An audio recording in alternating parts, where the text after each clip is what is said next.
प्यारे बच्चों, आज के इस लेक्चर में हम 10+2 यानी कि 12वीं क्लास की unit electromagnetic induction and alternating current के बारे में बताएंगे। आज हमारा ये पहला लेक्चर रहेगा इस यूनिट का, और इस लेक्चर में आप इलेक्ट्रोमैग्नेटिक इंडक्शन के बारे में जानेंगे।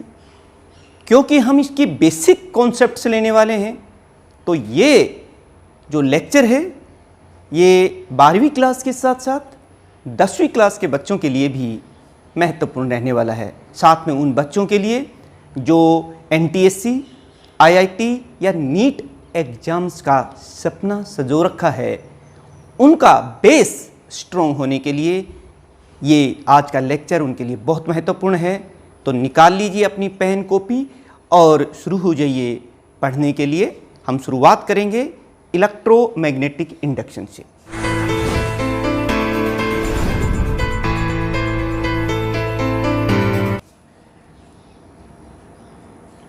इलेक्ट्रोमैग्नेटिक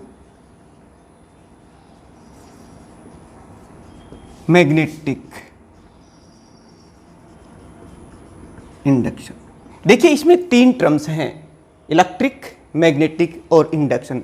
इन तीनों का एक तरह से समावेश है, मिक्सचर है। इसमें हमें मैग्नेटिक फील्ड को जब चेंज करेंगे तो इलेक्ट्रिक करंट पैदा होगा, वो भी इंडक्शन से। तो इससे पहले हम डेफिनेशन बताएं इलेक्ट्रोमैग्नेटिक इंडक्शन की, फैराडे ने एक्सपेरिमेंट किए थे। चलिए देखते हैं वो कौन से एक्सपेरिमेंट थे। वहीं से हमें इलेक्ट्रोमैग्नेटिक इंडक्शन की डेफिनेशन का पता चलेगा, और साथ में कुछ महत्वपूर्ण हम एप्लीकेशंस करेंगे। लॉज ऑफ इलेक्ट्रोमैग्नेटिक इंडक्शन वो भी आज हम पढ़ने वाले हैं।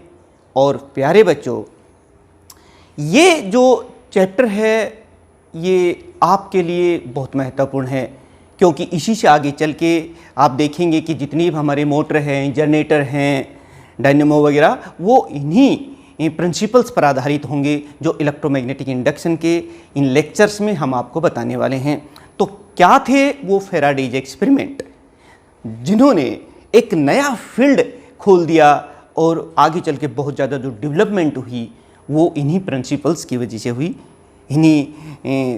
तो चलिए देखते हैं Faraday's experiment of electromagnetic induction. Faraday's experiment, एक एक करके हम उन एक्सपेरिमेंट की बात करेंगे। सबसे पहले देखिए, electric current due to motion of magnet with respect to coil.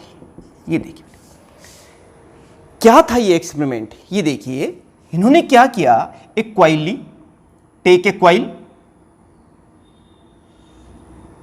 Like this, connect it with a galvanometer directly. ये गैल्वेनोमीटर है। नाउ टेक ए मैग्नेट,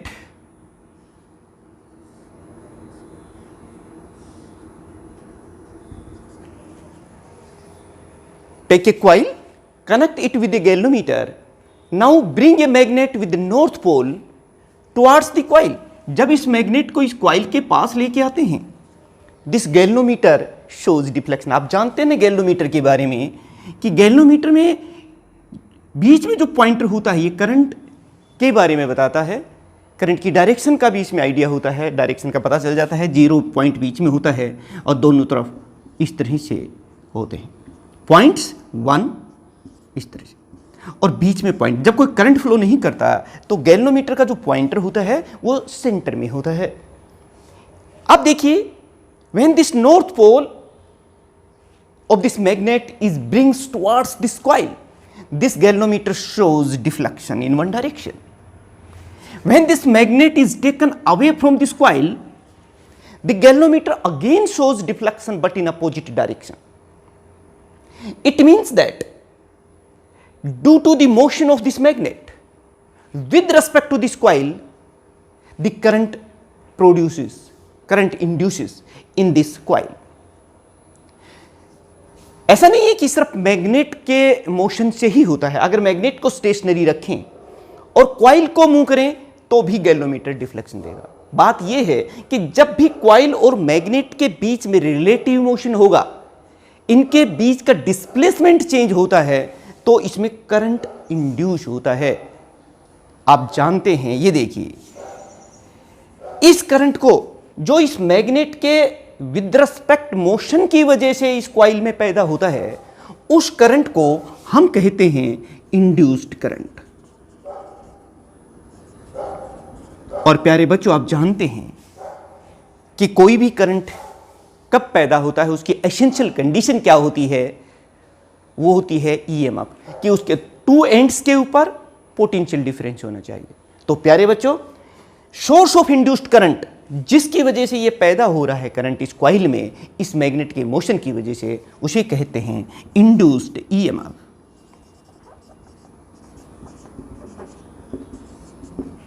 तो प्यारे बच्चों, आप समझ गए होंगे कि when this magnet move with respect to this coil and current induces in this coil, and that current is called induced current, and source of induced current is called induced EMF।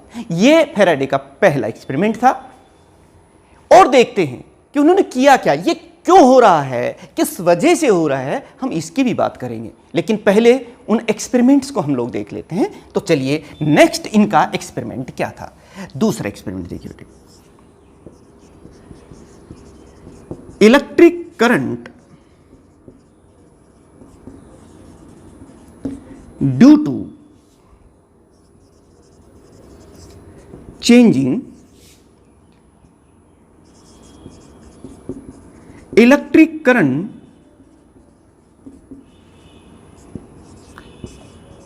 In same coil. तो देखिए बेटे, इसमें क्या होता है, एक coil लीजिए, ये कॉइल है। ये दूसरा एक्सपेरिमेंट जो फैराडे ने परफॉर्म किया था। Connect it with battery like this, a key,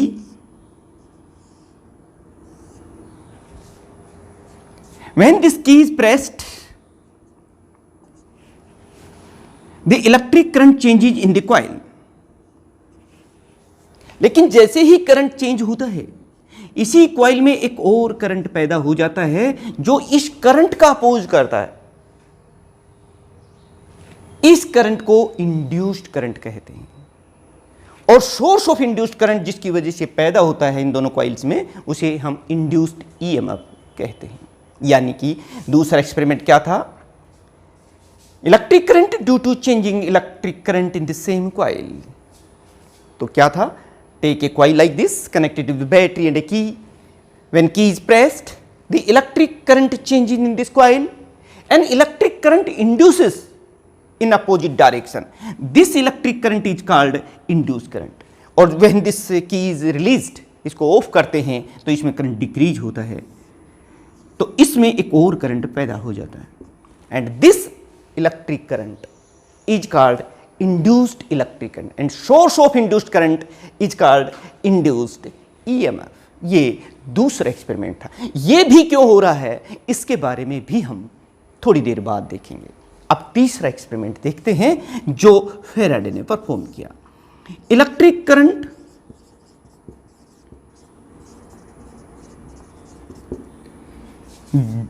due to changing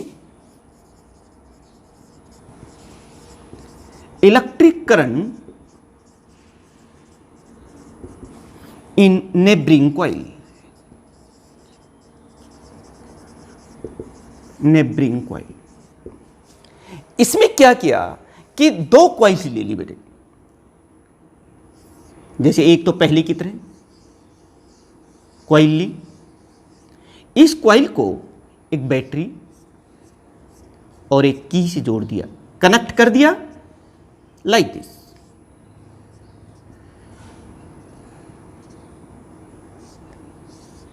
और एक और इस कॉइल को प्राइमरी कॉइल कहा गया बेटे। जिसमें हम करंट चेंज करने वाले हैं, और ये दूसरी कॉइल ली। इसको डायरेक्टली एक गैल्वेनोमीटर के साथ कनेक्ट कर दिया। ये सेकेंडरी कॉइल, ठीक है बेटे।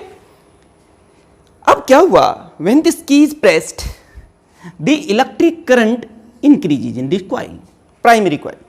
और इसमें ये गैल्वेनोमीटर जो साथ में रखा हुआ है उसमें भी वो डिफ्लेक्शन दे रही है। इसका मतलब इस कॉइल में भी करंट इंड्यूस हो रहा है, और जब करंट इसमें डिक्रीज होता है अपोजिट डायरेक्शन में, तो भी इसमें अपोजिट डायरेक्शन में एक करंट इंड्यूस हो जाता है। ये तीसरा एक्सपेरिमेंट था। क्या था तीसरा experiment? Electric current due to changing electric current in neighbouring coil. तो इसमें क्या किया, take a coil, connect it with battery and a key. This coil is called primary coil. Another coil S1 S2 called secondary coil, connect that directly with the galvanometer.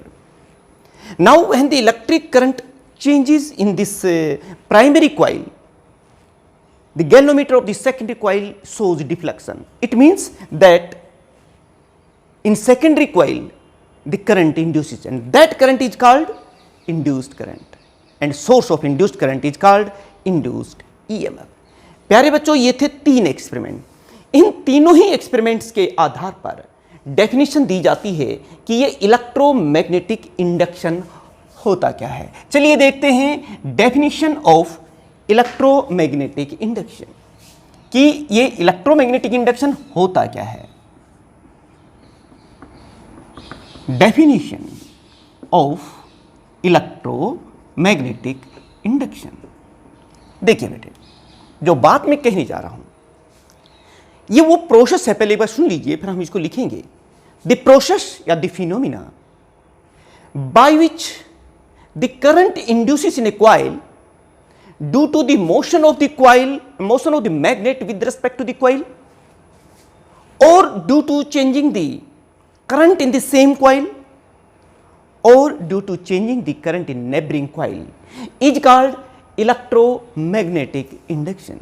आप अपने notes बनाते जाइए, बढ़िया ढंग से लिखते जाइए, समझते जाइए, और मैं दावे से कहता हूं आपके सारे कॉन्सेप्ट क्लियर हो जाएंगे। By which an electric current induces in a coil due to motion of coil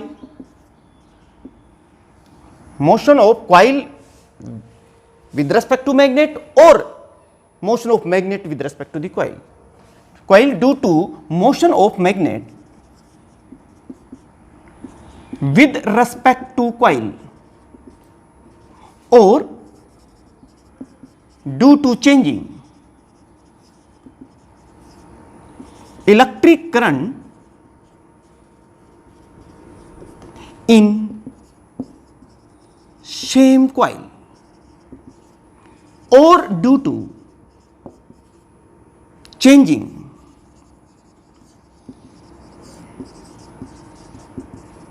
electric current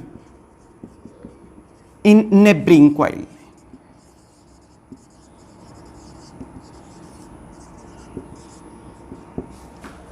Is called electromagnetic induction. Electromagnetic induction. तो प्यारे बच्चों, ये हो गई डेफिनेशन ऑफ इलेक्ट्रोमैग्नेटिक इंडक्शन। अब आप सोच रहे होंगे कि ऐसा कैसे हो जाता है, क्या होता है कि जब हम किसी मैग्नेट को कॉइल के नजदीक या उससे दूर लेके जाते हैं, या किसी कॉइल में करंट चेंज करते हैं, या नेबरिंग कॉइल में करंट चेंज करते हैं, तो करंट पैदा हो जाता है।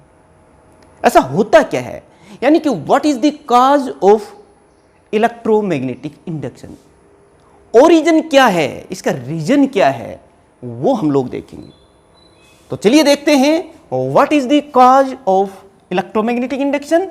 लेकिन उससे पहले थोड़ा सा कंसेप्ट हमें पता होना चाहिए, जो पिछले यूनिट्स में भी प्यारे बच्चों आपने पढ़ा होगा, वो है मैग्नेटिक फ्लक्स के बारे में। तो हमने आपको बताया था, ये देखिए, ये कोई कॉइल है और हमने इसको मैग्नेटिक फील्ड में रखा। These are the magnetic lines of force. Total number of magnetic lines of force passing through a coil or surface in a magnetic field is called magnetic flux. It is denoted by phi m. आप समझ गए हैं magnetic flux की क्या definition हुई, एक बार मैं लिख भी देता हूं, आप अपने साथ साथ अपने नोट्स में रजिस्टर में लिखते चले जाइए। देखते हैं क्या है magnetic flux. The magnetic flux linked with the coil, ये देखिए बेटे, लिख लीजिए, magnetic flux linked with the coil is the total number of magnetic lines of force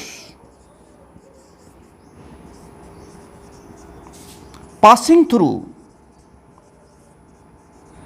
the surface or coil in a magnetic field.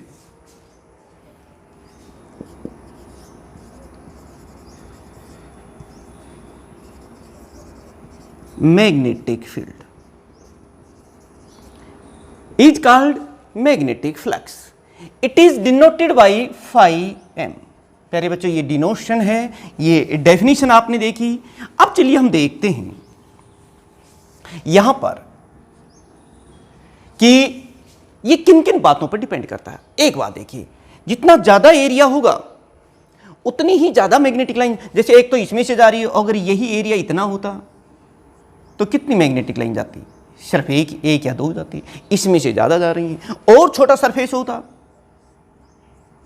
तो और कम magnetic. इसका मतलब जितना एरिया ज्यादा होगा उतना ही इसमें से ज्यादा magnetic lines of force pass होंगी, यानी कि उतना ही magnetic flux linked with this coil ज्यादा होगा। तो हम ये कह सकते हैं कि दिस मैग्नेटिक फ्लक्स एक तो एरिया पर डिपेंड कर रहा है, एरिया ऑफ दिस कॉइल। दूसरी एक और बात है कि जितनी ज्यादा मैग्नेटिक लाइंस ऑफ फोर्स होंगी, जितना ज्यादा मैग्नेटिक फील्ड होगा उतना ही ज्यादा मैग्नेटिक लाइंस ऑफ फोर्स होंगी। तो इस मैग्नेटिक फील्ड पे भी डिपेंड करता है कि कितना है। तो दो बातें हो गई बेटे, एक तो बी आपने देखा, एक एरिया, साथ में अब ये देखिए, अगर मैं इस कॉइल को ऐसे लेता हूं जो मैग्नेटिक फील्ड के इस तरह से है तो ज्यादा मैग्नेटिक लाइन, अगर हम कॉइल को ऐसे ले लेते हैं तो इसमें से magnetic lines of force change हो जाएंगी। यानी बी और ए, मैग्नेटिक फील्ड और एरिया की बीच में जो एंगल है ये उस पर भी डिपेंड करता है। यानी कि आप ये कह सकते हैं, आप कहोगे सर एरिया की क्या डायरेक्शन होती है, इसके परपेंडिकुलर डायरेक्शन में। देखिए जस्ट परपेंडिकुलर, ये तब होता है जब ये एरिया स्मॉल हो, तो ये चीज हो गई। और बेटे आप समझ सकते हैं, अब डिफरेंट एंगल्स, जैसे थीटा 0 कर दें, अगर हम थीटा 0 कर दें तो दोनों ये देखिए मैक्सिमम मैग्नेटिक फ्लक्स हो जाएगा। अगर थीटा को 90 कर दें, जैसे सपोज कीजिए सरफेस ऐसे है, मैग्नेटिक फील्ड ऐसे है और सरफेस ऐसे कर दें, तो इसमें से एक भी मैग्नेटिक लाइन हो, क्योंकि कोस 90 क्या होता है, 0 होती है। खैर ये आपने पिछले लेक्चर्स में बहुत अच्छी तरीके से पढ़ा है। और इसकी देखिए यूनिट्स भी हमें पता होनी चाहिए। SI unit of magnetic flux is weber. क्या होती है, वेबर, जिसको हम WB से लिखते हैं। और जो सीजीएस यूनिट होती है वो होती है मैक्सवेल्स। और एक वेबर में 10 की पावर 8 मैक्सवेल्स होती हैं। और इस तरीके से हमें मैग्नेटिक फ्लक्स का कॉन्सेप्ट पता होना चाहिए, इससे पहले कि हम ये जानें कि ये इलेक्ट्रोमैग्नेटिक इंडक्शन का कारण क्या है, किस वजह से जब हम मैग्नेट को नजदीक या दूर लेके जाते हैं किसी कॉइल से तो इस कॉइल में करंट पैदा हो जाता है, क्यों किसी कॉइल में जब हम करंट चेंज करते हैं तो उस कॉइल में एक और करंट इंड्यूस हो जाता है, क्यों किसी नेबरिंग कॉइल में करंट चेंज करने से उसमें भी एक करंट इंड्यूस हो जाता है, हम बात उसकी भी करेंगे। तो प्यारे बच्चों, चलिए देखते हैं what is the cause of induced EMF और इंड्यूस्ड करंट और electromagnetic induction. Cause of induced EMF और इलेक्ट्रोमैग्नेटिक इंडक्शन और ओरिजिन ऑफ इलेक्ट्रोमैग्नेटिक इंडक्शन। ये चीज अब आप देख रहे हैं, हम इसका कारण जानना चाहते हैं। तो चलिए, कहते हैं ना, जब कोई चीज कोई इंसिडेंट हो रही हो तो उस जगह पर जाकर के देखा जाता है कि क्या हो रहा है, उसी से पता चलता है कि ये कैसे हुआ है। तो क्या हो रहा है, चलिए इस सिचुएशन को देखते हैं। देखिए, सपोज कीजिए हमारे पास ये मैग्नेट है और आप जानते हैं मैग्नेट के चारों तरफ मैग्नेटिक फील्ड होता है और उस मैग्नेटिक फील्ड में मैग्नेटिक लाइंस ऑफ फोर्स होती हैं जो नॉर्थ टू साउथ मैग्नेट से बाहर और साउथ टू नॉर्थ मैग्नेट के अंदर, इस तरह से मैग्नेटिक लाइंस ऑफ फोर्स होती हैं। ये आपको पता है। और ये भी है, और ये बहुत होती हैं। ये देखिए, जहाँ स्ट्रॉन्ग मैग्नेटिक फील्ड होता है वहाँ पर मैग्नेटिक लाइंस ऑफ फोर्स ज़्यादा होती हैं और जहाँ वीक होता है वहाँ पर ये कम होती हैं। अब देखिए बेटे, मान लो ये कॉइल है, मैं उस कॉइल की एक टर्न यहाँ ले रहा हूँ। तो अब देखिए, जरा ध्यान देखना इसके अंदर कि ये मैंने कॉइल ले ली है, एक कॉइल टर्न ले रहे हैं हम यहाँ पर। जब ये मैग्नेट इस कॉइल से दूर था तो ये पोजीशन थी, और जैसे जैसे मैग्नेट को इस कॉइल के नज़दीक लेके जा रहे हैं तो ये वाली सिचुएशन बन जाती है। ये देख, और नज़दीक लेके जाते हैं तो ये पोजीशन बन जाती है। अब तीनों सिचुएशंस को देख करके मुझे बताइए कि हो क्या रहा है। जब हम इस मैग्नेट को नज़दीक लेके जाते हैं इस कॉइल से तो हो क्या रहा है, उससे आपको पता चल जाएगा कि इलेक्ट्रोमैग्नेटिक इंडक्शन का रीजन क्या है, ओरिजिन क्या है, कॉज क्या है। तो चलिए देखते हैं। जब मैग्नेट कॉइल से दूर था तो कम मैग्नेटिक लाइंस ऑफ फोर्स जा रही हैं, जैसे जैसे हम नजदीक ला रहे हैं तो number of magnetic lines of force जो इस कॉइल में से पास हो रही हैं वो बढ़ रहा है। तो ये एक फैक्टर हो गया कि मैग्नेटिक लाइंस ऑफ फोर्स का चेंज होना, यानी कि मैग्नेटिक फ्लक्स चेंज हो रहा है। लेकिन खाली मैग्नेटिक फ्लक्स के चेंज होना इंपॉर्टेंट नहीं है, एक और टर्म है कि कितनी तेजी से चेंज हो रहा है। जो स्पीड है ना, मैग्नेट को बहुत तेजी से लाते हैं तो ज्यादा करंट इंड्यूस होता है कॉइल के अंदर। इसका मतलब मैग्नेटिक फ्लक्स के चेंज होने की स्पीड चेंज तो हुई लेकिन स्पीड इंपॉर्टेंट है। तो अब हमें पता चला कि कॉज ऑफ इंड्यूस्ड ईएमएफ क्या है, rate of change of magnetic flux linked with the coil is the cause of induced EMF. अगर आपसे कोई पूछता है what is the origin of electromagnetic induction तो यही जवाब दोगे, of magnetic flux, magnetic flux linked with the coil, linked with the coil is the cause of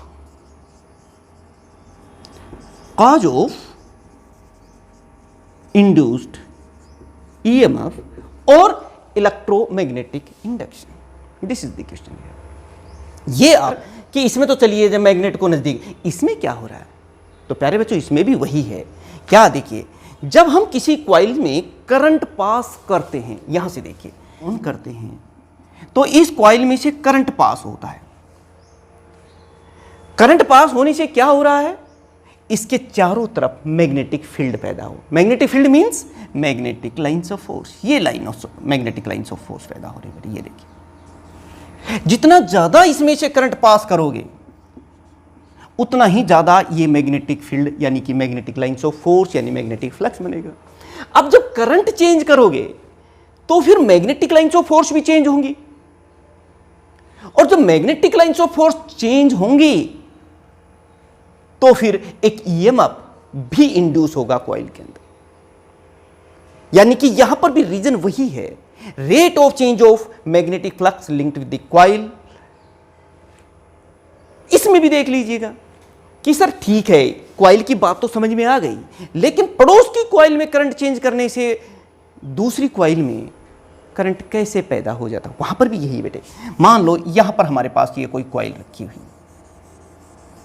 और इसको हमने गैल्वेनोमीटर से जोड़ रखा है, यहां भी तो देखिए जब इसमें करंट चेंज करेंगे तो ये मैग्नेटिक फ्लक्स चेंज होगा, तो साथ साथ में ये भी तो चेंज होगा।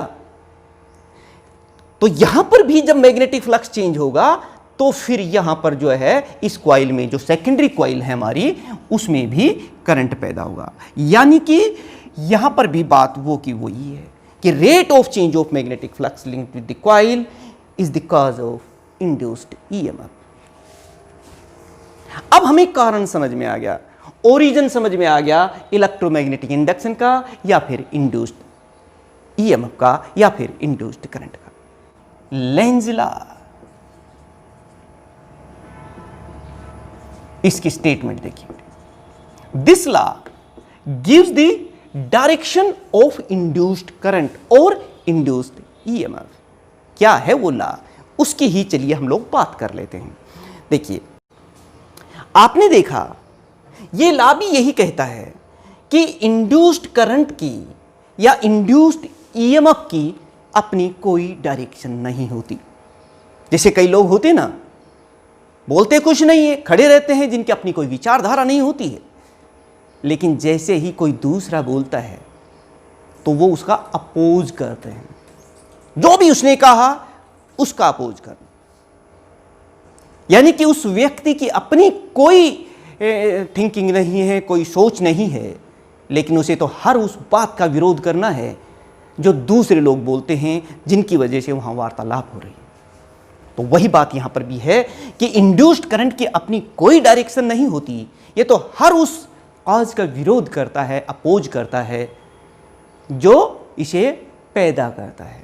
यानी कि लेंज लॉ क्या कहता है, this law gives the direction of induced current और induced EMF.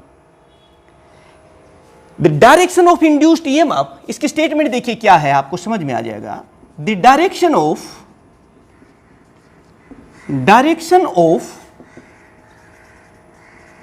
induced EMF is such that it opposes the every cause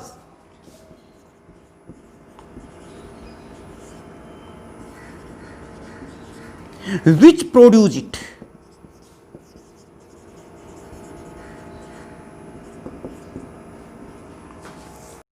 इसी कहानी को देखते हैं। ये है हमारे पास कॉइल है, ये देखिए बेटे, लेंज लॉ को थोड़ा सा एक्सप्लेन अगर हम लोग देखें, ये कॉइल है। जैसे ही इस मैग्नेट को, ये मैग्नेट जब दूर रखा है तो इस कॉइल में कोई करंट पैदा नहीं हुआ ना। जब हम इस मैग्नेट को इस कॉइल के पास लेके आते हैं तो इस कॉइल में करंट पैदा होता है। कैसे होता है, उसकी डायरेक्शन क्या होगी वो देखिए कि जब हम इस मैग्नेट को इसके पास लेके आते हैं तो इसका ये जो राइट साइड इस कॉइल का देख रहे हैं वो नॉर्थ पोल बन जाता है बेटे। करंट इस तरह से इसमें पैदा होता है, ये देखिए करंट इसमें इस तरह से पैदा होता है कि ये साइड नॉर्थ बन जाती है। यानी कि करंट की डायरेक्शन ये होगी एंटी क्लॉकवाइज डायरेक्शन, और इसने इसको अपोज किया। ये एंड भी नॉर्थ हो गया, ये भी नॉर्थ हो गया, तो नॉर्थ नॉर्थ पोल को क्या करेगा, अपोज करेगा। यानी कि जिसकी वजह से ये पैदा हो रहा है उसी को अपोज कर रहा है। और जब इस मैग्नेट को, ये देखिए बेटे, जब हम इस मैग्नेट को इसके पास लेके आ रहे थे तो ये एंड क्या बन गया, नॉर्थ पोल बन गया, इसकी पोलरिटी नॉर्थ, और इसने इसको अपोज किया due to force of repulsion. और जब हम इस मैग्नेट को इससे दूर लेके जाना चाहा, चलिए हम इसको इससे दूर लेके जाते हैं भाई। जब दूर लेके जाते हैं तो ये एंड क्या बन जाएगा, ये देखिए इस कॉइल का ये एंड जो है, जो राइट साइड है, ये साउथ पोल बन जाए। और करंट की डायरेक्शन भी देखिए बेटे, इसमें जिस तरह से एस की सिंबल है, इससे आप अंदाजा लगा सकते हैं कि इसमें जो करंट की डायरेक्शन है वो क्लॉकवाइज होगी। अब की बार इसने फोर्स ऑफ अट्रैक्शन हो गया, आप देख रहे हैं, बट अपोज हर हाल में किया है और उसी की वजह से करंट पैदा हुआ। जैसे ये मोशन में हुआ, मैग्नेट नजदीक आया तो अपोज, मैग्नेट दूर गया तो अपोज। ने करंट इधर ग्रो किया तो इसने ग्रो का अपोज किया। जब इसमें हमने करंट बंद किया तो इसमें करंट डिके हुआ तो उसने उसका भी अपोज किया। वो यहां पर है, हर हाल में अपोज करना होता है। कई बार आपने देखा होगा ना, कोई आए आपके घर में आ रहा है कोई, तो जैसे ही वो अंदर की तरफ आ रहा है तो आप कहते नहीं घर में कैसे घुस गया, घर में कैसे चला रहा है, यानी कि आपको अंदर आने का अपोज किया उसने। जब आपने कहा भाई ठीक है मैं तो गलत आ गया हूं, मैं जा रहा हूं, तो जाने लगे तो जाने का अपोज नहीं, ऐसे कैसे जा सकते हैं, अब बैठिए। यानी ना आने दिया जा रहा है ना जाने, हर एक्टिविटी का विरोध हो रहा है, इस तरह से होता है। तो ये आपने समझ गए हैं, यही है हमारा लेंज लॉ। लेकिन एक सवाल कई बार पूछा जाता है पेपर में और आपके भी दिमाग में अब तक आ गया होगा, वो ये कि सर ऐसा जब हम मैग्नेट को नजदीक और दूर लेके जाते हैं तो इसमें करंट पैदा हो जाता है, एक ईएमएफ पैदा हो जाता है, एक एनर्जी पैदा होता है, एक इलेक्ट्रिकल एनर्जी पैदा हो जाती है। और हमने तो ये सुना है कि एनर्जी को ना हम पैदा कर सकते हैं और ना ही हम नष्ट कर सकते हैं। Energy can neither be created nor be destroyed, but it can be change from one form to the another form according to the law of conservation of energy. और यहां तो law of conservation of energy का कहीं violation तो नहीं हो रहा of energy. ये देखिए, there is no violation of law of conservation of energy here. कैसे? When this magnet is taken toward this coil, then this right side of the coil becomes the north pole and work has to be done against the force of repulsion। बिल्कुल north pole repel करेंगे और हम इसको लाए आने, तो we have to do some mechanical energy, mechanical work here। When this magnet is taken away from this coil, then the right side of this coil become south pole, yani it attract this, but we are going to take out in away from this coil, so work has to be again done against the force of attraction। It means that we have to do work or mechanical work in bringing the magnets towards the coil or away from the coil, and this mechanical energy converts into the electric energy। So there is no violation of law of conservation of energy here। Here simply conversion of mechanical energy into, is there any violation of law of conservation of energy in electromagnetic induction? तो आपका answer होना चाहिए no, there is no violation of law of conservation of energy। प्यारे बच्चों, इन सभी experiments का जो अब तक आपने पढ़ा है, अगर हम उन्हें एक जगह रख दें, फैराडे ने भी ऐसा ही किया था, तो वो बन जाएंगे Faraday's laws of electromagnetic induction, जो बहुत बार पूछा जाता है एग्जाम्स में। आपके तमाम एग्जाम और जो बेस होंगे आगे चल के हमारी इलेक्ट्रोमैग्नेटिक इंडक्शन का। तो what are the laws of Faraday's law of laws of electromagnetic induction। तो प्यारे बच्चों, देयर आर 3 लॉज हम यहां बताएंगे, 2 में भी कन्वर्ट कर सकते हो, बता सकते हो क्या है वो। चलिए, पहला लॉ, आपने इन तीनों ही प्रोसेस में देखा कि जब भी मैग्नेटिक फ्लक्स चेंज होता है, चाहे वो किसी भी वजह से चेंज होता है, तो उस किसी कॉइल में से, तो उस कॉइल में चाहे वो मैग्नेट के मोशन की वजह से हो, चाहे उस कॉइल में करंट चेंज करने की वजह से हो, चाहे नेबरिंग कॉइल में करंट चेंज करने की वजह से हो, किसी भी वजह से जब भी मैग्नेटिक फ्लक्स चेंज होता है तो एन ईएमएफ इंड्यूस हो जाता है उस कॉइल में। यही है फैराडे का फर्स्ट लॉ। चलिए देखते हैं। Whenever the magnetic flux linked with the coil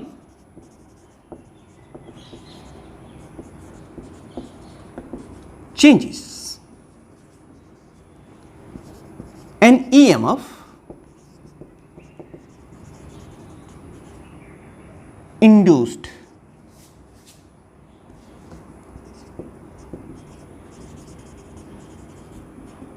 in it. Whenever the magnetic flux linked with the coil changes, an EMF induced in. This is the first law. Now let us see what is this second law. Second law direction से संबंधित है कि the direction of induced EMF is such that it opposes the every cause which produce it. और यही तो है हमारा Lenz law, यानी जो लेंज लॉ है वो फैराडे का second law of electromagnetic induction है, यानी कि the direction of induced EMF is such that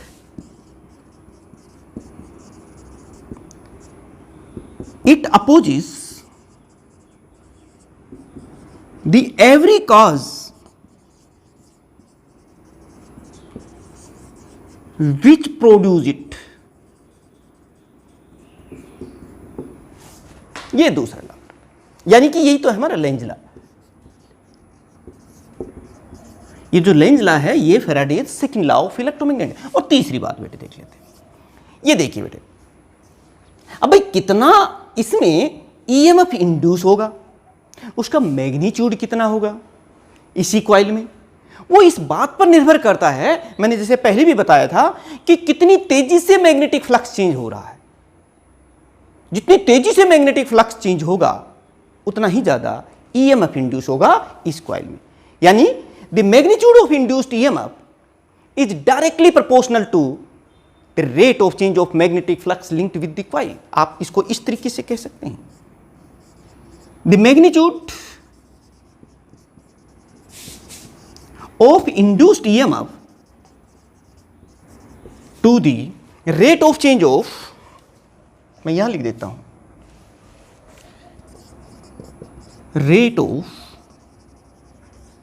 change of magnetic flux linked with it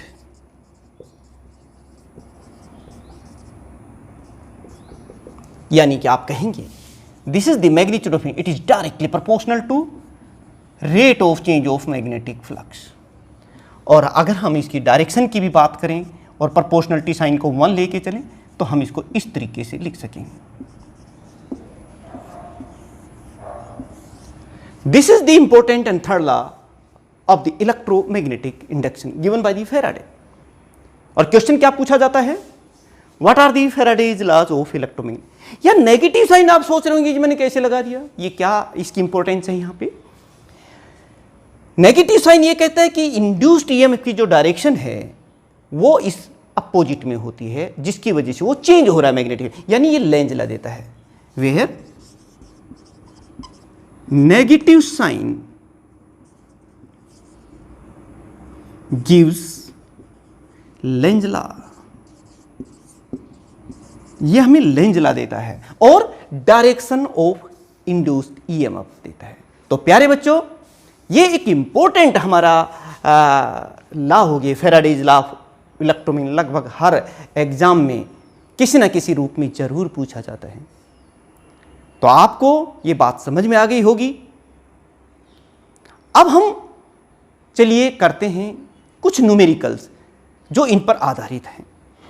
आप भी अपने पेन कापी से स्वयं न्यूमेरिकल कीजिए, आप देखेंगे कि अगर आपका कॉन्सेप्ट क्लियर हो गया है तो आप जरूर उस न्यूमेरिकल को कर पाएंगे। और आप करिए, मैं लिख रहा हूं उस न्यूमेरिकल को, साथ साथ में आप अपनी कॉपी में उसको करते रहिएगा। The magnetic flux through a coil perpendicular to its plane is given by इतने वेबर। ये मैग्नेटिक फ्लक्स दिया हुआ है जो टाइम पर डिपेंडेंट है। Calculate the induced current in 2 second if the resistance of coil is 5 ohm. चलिए, आसान सा न्यूमेरिकल है और इससे आपको आइडिया हो जाएगा कि आपका वो जो कॉन्सेप्ट है वो क्लियर हुआ है कि नहीं। और हम देखते हैं, ये देखिए बेटे, सबसे पहले जो डाटा है, मैग्नेटिक फ्लक्स दिया हुआ है, the magnetic flux is given by like this 5t³ plus 4t² plus 2t और -5। मैग्नेटिक फ्लक्स टाइम के साथ वेरी कर रहा है, तो जाहिर है Faraday law of electromagnetic induction के मुताबिक उसमें करंट इंड्यूस होगा। तो क्या है, अकॉर्डिंग टू फैराडे लॉ,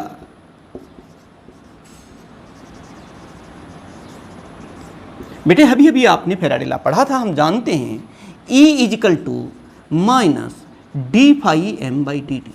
तो differentiate this equation with respect to t, इसको डिफरेंशिएट कर दीजिए तो हमारे पास क्या आ जाएगा, E = -d∅m/dt। और ये कितना हो जाएगा, ये देखिए डिफरेंशिएट कर रहा हूं मैं, माइनस साइन भी ले रहे हैं, बाहर ले लेते हैं और डिफरेंशिएट कर रहे हैं। 5 3 15 t² प्लस 4 2 8 8t प्लस 2 और 5 क्योंकि कांस्टेंट टर्म है तो वो 0 हो जाएगी। ये इंड्यूस्ड ईएमएफ आ गया बेटे। कितने टाइम में ये कह रहा है, 2 सेकंड में। तो जहां t है उसमें 2 सेकंड, तो ईएमएफ इन 2 सेकंड्स कितना हो जाएगा, ये देखिए क्या है यहां पर t = 2 सेकंड्स। तो चलिए put the value of t here, minus मैं लिख रहा हूं यहां पे 15 मल्टीप्लाई बाई 2 2 × 4 ये हो गया, प्लस 8 मल्टीप्लाई बाई 2 और प्लस 2 ये हो गया। इसको आप सोल्व कर दीजिए, I = 60 प्लस 16 प्लस 2, ये देखिए कितना हो गया है, ये आप देख सकते हैं, ये 18 और 16 ये -78 वोल्ट इतना इंड्यूस्ड ईएमएफ पैदा हो। क्योंकि ये जो नेगेटिव साइन है ये डायरेक्शन क्या, अगर हम खाली मैग्नीट्यूड की बात करें तो इंड्यूस्ड ईएमएफ = 78 वोल्ट। हमें क्या करना है, calculate the induced current in 2 second. Resistance दिया हुआ है, रेजिस्टेंस कितना है 5 ओम है। पोटेंशियल डिफरेंस यानी ईएमएफ हमें पता चल गया है, तो फिर हम क्या करेंगे, हम इंड्यूस्ड करंट निकाल देंगे। देयरफॉर इंड्यूस्ड करंट I क्या हो जाएगा बेटे, ये हो जाएगा E/R। और E हमें पहले से ही पता है, कितना है E = 78 और R कितना है 5। जब आप इसको डिवाइड करेंगे तो देखिए क्या हो जाएगा, 5 × 5 और 5 5 × 25 और फिर 5 6 × 30 इतने एम्पियर। तो प्यारे बच्चों इस तरीके से आप इस क्वेश्चन को कर लिया होगा, और मुझे पता है कि आप में से ज़्यादातर बच्चों ने इस न्यूमेरिकल को कर लिया होगा क्योंकि कॉन्सेप्ट आपके क्लियर थे। तो चलिए एक और न्यूमेरिकल, प्यारे बच्चों आप इस न्यूमेरिकल को कीजिए अपने नोटबुक में और देखिए क्या आप इसको कर पाते हैं। बड़े ध्यान से, तरीका बहुत आसान है। पहले सारे कॉन्सेप्ट जो इस लेक्चर में आपको बताए हैं वो क्लियर होनी चाहिए अच्छी तरीके से। उसके बाद अपने उस न्यूमेरिकल को ध्यान से पहले राउंड में, देखिए तरीका होता है, पूरे न्यूमेरिकल को पढ़ते चले जाइए ध्यान से, कुछ मत लिखिएगा। अगले राउंड में दूसरी बार जो रीड करते हैं न्यूमेरिकल को तो उसके जो बेसिक जो चीज़ें दे रखी हैं वो लिख दीजिए। फिर आपके दिमाग में वो कॉन्सेप्ट आ जाएगा, वो फार्मूला आ जाएगा। उस फार्मूले में वो न्यूमेरिकल वैल्यूज़ रख दीजिए, लेकिन ध्यान रहे पहले कन्वर्ट कर लेना। अगर डिफरेंट सिस्टम ऑफ यूनिट्स में कुछ फिजिकल क्वांटिटीज़ दे रखी हैं तो पहले उन्हें ऐसे ही सिस्टम में कन्वर्ट करने की कोशिश करना, यानी कि सारी की सारी जो फिजिकल क्वांटिटीज़ हैं वो सेम उसमें सिस्टम ऑफ यूनिट्स में होनी चाहिए। और उसके बाद तो बस आपको सिर्फ क्या करना है, कैलकुलेशंस करनी हैं और फिर आपका न्यूमेरिकल हो जाता है। सबसे इजी होता है न्यूमेरिकल्स करना, बशर्ते आपके कॉन्सेप्ट के लिए हों। चलिए देख लीजिए, पढ़ लीजिए तरीका हमारा। A magnetic field of magnetic flux density 10 Tesla acts normal to a coil 50 turns having 100 centimeter area. Okay. Find the EMF induced in the coil if the coil taken out from magnetic field in 0.2 seconds. तो चलिए बेटे, क्या है question, ये देखिए, कोई magnetic field है, मान लो ये मैग्नेटिक फील्ड है, सपोज कीजिए this is the magnetic field here, कोई भी है जो परपेंडिकुलर डायरेक्शन में है प्लेन ऑफ पेपर के, हमने भी लिख दिया। और ये मैग्नेटिक फील्ड कितना है, जो गिवन चीजें बेटे मैं वो लिख रहा हूं, B is equal to 10 tesla. एक क्वाइल है, इसमें कोई क्वाइल रखी हुई है बेटे, ये है वो क्वाइल, ये है जिसमें बहुत सी टर्न्स हैं और टर्न्स इसने दे रखी हैं। कितनी टर्न्स हैं, 50 टर्न्स है, नंबर ऑफ टर्न्स आर 50, वो भी हमने लिख दिया।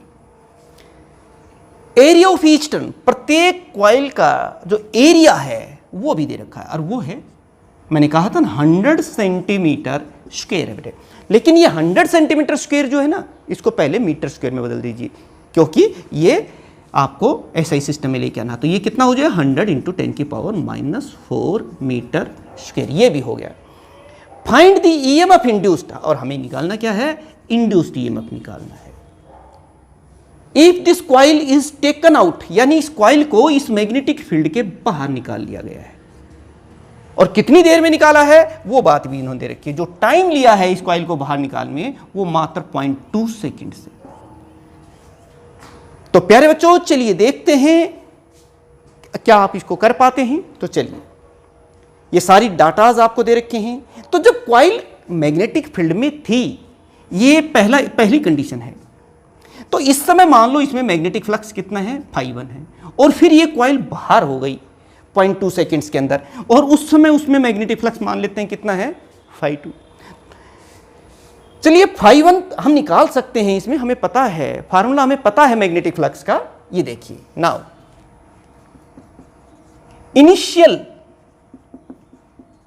Initial magnetic flux linked with the coil, linked with the coil, ये कितना हो जाएगी, देखिए बेटे, ये इस कंडीशन में मैं बात कर रहा हूं, तो कितना हो जाएगा, ये आप देख लीजिए, ये हो जाएगा NBA। फार्मूला वही होता है ना, क्योंकि perpendicular direction, BA cos theta होता है, लेकिन B और A यहां देख रहे हैं cos 0, क्यों, क्योंकि मैग्नेटिक फील्ड ऐसे है और कॉइल ऐसे है, तो ये NBA। तो कितना हो जाएगा बेटे, N कितना है, 50 है, हमने लिख दिया, और मैग्नेटिक फील्ड कितना है, 10 है, चलिए ये भी लिख दिया, और एरिया प्रत्येक कॉइल का कितना है, 100 × 10⁻⁴। इनको आप मल्टीप्लाई कर दीजिए, ये दे तो 4 0 है, 4 माइनस में, तो ये तो 5 आ गया है, और ये 5 वेबर आ गया है। ऐसा ही यूनिट वेबर होती है ना मैग्नेटिक फ्लक्स की होगी। तो यहां पर कितना मैग्नेटिक फ्लक्स बन रहा है, इतना बन रहा है, φ1। मैंने कहा था ना इसमें φ1 मैग्नेटिक फ्लक्स था। अब इस कॉइल को सडनली बाहर निकाल लिया गया है मैग्नेटिक फील्ड से। जब मैग्नेटिक फील्ड से बाहर निकाल लिया तो कितनी मैग्नेटिक लाइंस ऑफ फोर्स इसमें से जा रही हैं इस बार, अब तो कोई नहीं जा रही है। तो फाइनल मैग्नेटिक फ्लक्स इस केस में कितना हो जाएगा, 0 हो जाएगा, क्योंकि उसमें से कोई मैग्नेटिक लाइंस ऑफ फोर्स जा ही नहीं रही हैं। तो फाइनल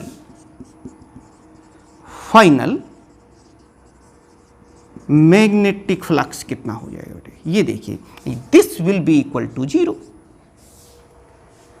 अब तो आप बता सकते हैं कि चेंज कितना हुआ, change in magnetic flux in 0.2 seconds, therefore change in magnetic flux,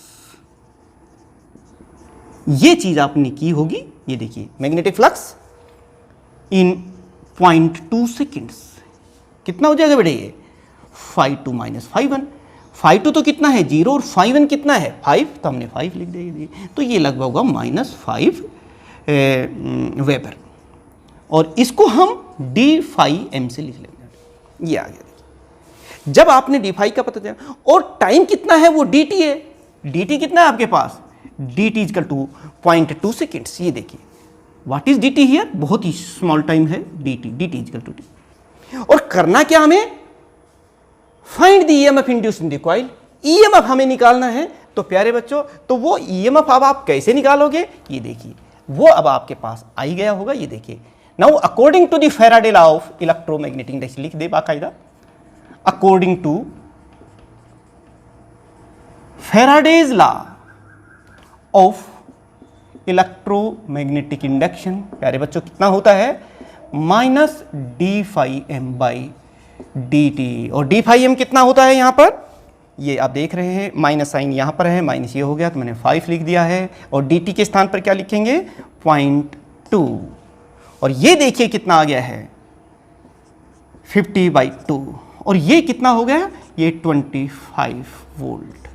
this is the answer 25 volt induced EMF in. बहुत आसान, मैंने बताया था ना, अगर आपके कॉन्सेप्ट क्लियर हैं तो आपने, तो प्यारे बच्चों आज के इस लेक्चर में इतना ही। नेक्स्ट लेक्चर में हम इसी यूनिट से संबंधित कुछ और इम्पोर्टेंट आर्टिकल्स करेंगे, जो मोशनल ईएमएफ, एडी करंट, या फिर सेल्फ इंडक्शन, म्यूचुअल इंडक्शन, जिन पर हमारे जो मोटर हैं, जनरेटर्स हैं, ये बहुत ही इंटरेस्टिंग लेक्चर रहने वाला है अगला भी। तो आगे भी आप पढ़ते रहें। आपका बहुत बहुत धन्यवाद। Thank you.